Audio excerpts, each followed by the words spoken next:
हामी जहिले पनि हिस्ट्रीलाई ग्लोरिफाई गर्छौँ कि अनि तर हामीले हिस्ट्रीबाट सिक्नुपर्ने हो हैन तर ग्लोरिफाई गर्दै गर्दा हामी के भन्छौँ भने हिजै ठिक थियो त भन्छौँ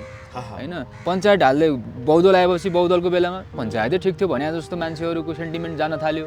त्यसपछि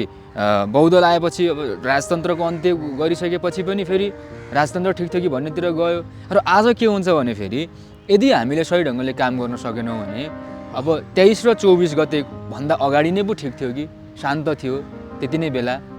यी नेताहरू बरु ठिक थियो कि भन्ने जनतामा त्यो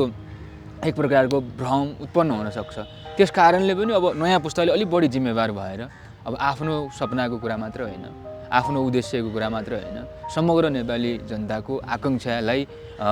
उनीहरूले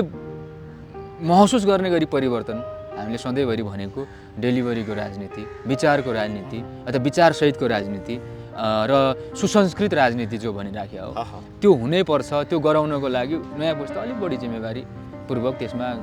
सचेततापूर्वक लाग्नुपर्छ भन्ने भयो भने